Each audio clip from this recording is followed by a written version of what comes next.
से बचा लिया जाए और घटनाक्रम को इस बात के लिए दबा दिया जाए कि हम सरकार का जो छवि है उस पर कोई धूमिल नहीं कर सके। लेकिन कहीं न कहीं जो तमाम साक्ष्य आप समझ लीजिए कि जो घटनाएं हैं, जो तमाम मिले हैं, उसके आधार पर हो जाना चाहिए।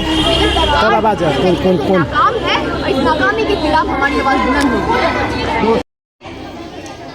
ये आज जो प्रोग्राम था नारी महाशक्ति मंच का प्रोग्राम है और हमने चार एक जो खुद का अपने संघर्ष करके वो अपना अधिकार ले सके, इसके लिए मैं सभी से अपील करते हूँ कि लोग जो है एकजुट होकर हमारे मंच पे आवे और इसका जो है पूर्ण जोर से सहयोग करें। देखिए, नारी शक्ति क्या है और उसमें जो है कमी क्या है, लास्ट में नारी के लिए कुछ दो शब्द बोलिए और हम समाप्त कर देंगे। बिल्कुल, हम चाहते हैं कि हमारे बिहार की जो बेटियां हैं, पूरे देश भर की जो बेटियां हैं, वो सावित्री बाई फुले का जो योगदान है, उनका जो सपना था भारत, उनके सावित्री बाई फुले के जो सपनों का जो भारत था, उस बनाने की दिशा में हम लोग को आगे बढ़ना चाहिए। और हम कहना चाहते हैं, सावित्री बाई फुले ने एक कथन पे उन्होंने लिखा है कि महिलाओं का जो गहना है वो शिक्षा है, इसलिए शिक्षा जो है सबसे बड़ा हथियार हम लोगों का है। इसलिए हम कैंपस में जाएं और पढ़ाई के साथ लड़ाई भी करें, क्योंकि हम देख पा रहे हैं कि कैंपस में भी लड़कियां जो है एकदम से सुरक्षित नहीं है, वो पढ़ने से बेदखल हो रही हैं। पूरे तरीके से नई शिक्षा नीति जो पॉलिसी है 2020 जो लाया गया है, वो कहीं ना कहीं महिलाओं पे एक बहुत बड़ा हमला है, छात्राओं पे बहुत बड़ा हमला है। मेधावी छात्र जो कंपटीशन बड़ी बड़ी प्रतिस्पर्धा वाली परीक्षाएं को पढ़ने के लिए पटना जैसे ऐसे तमाम शहरों में जाकर के पढ़ते हैं, उनके साथ जब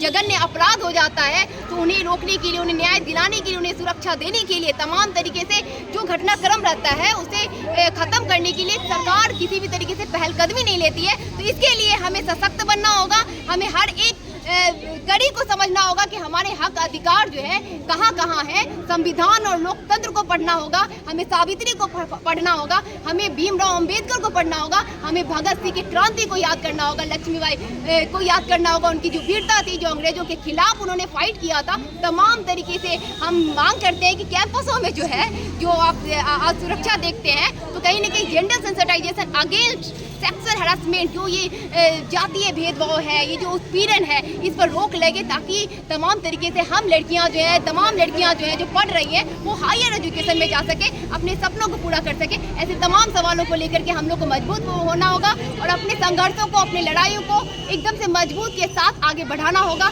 और सबको एकजुटता के साथ, खासतौर पर आज नारी महाशक्ति मंच का जो आप देख रहे हैं कि भव्य आयोजन किया गया है, इनके साथ जुड़िए और जुड़ करके तमाम तरीके से जो हम देख पा रहे हैं, जो अभी आप भाषण के द्वारा तमाम मंच पे जो भी हमारे वरिष्ठ बुद्धिजीवी जिन्होंने अपनी बात को रखे हैं, महिलाओं को कैसे सशक्त बनाया जाए, उसको लेकर के आप लोग अग्रणी भूमिका में आगे बढ़े और खुद को सशक्त बनाते हुए देश को, बिहार तक सशक्त बनाए। एक मोबाइल नंबर जारी कीजिए ताकि आपसे यह लोग संपर्क करें और इसमें अच्छा यह पहल हो और कार्रवाई।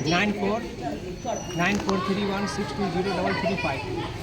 तो ये आपने नंबर देख लिया, सुन लिया, और ये नारी शक्ति है, छोटी छोटी बच्ची है और कार्यक्रम की है और बहुत अच्छा यह नारी शक्ति के बारे में, हाँ, नारी शक्ति के बारे में कहना है कि महिलाओं में वो दम है, महिलाओं में वो बल है जो देश को जगा सकता है।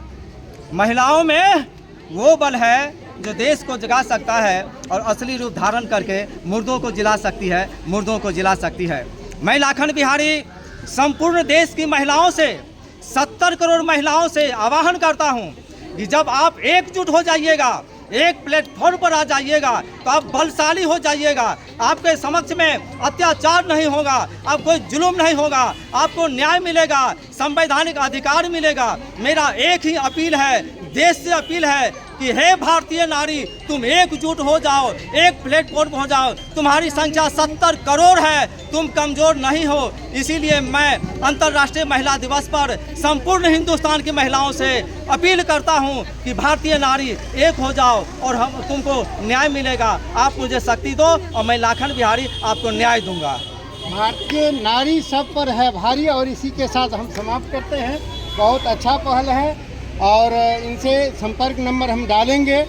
किसी तरह का समस्या किसी महिला को हो तो उस पर संपर्क करें और उससे लाभ पाएं। जय हिंद, जय भारत।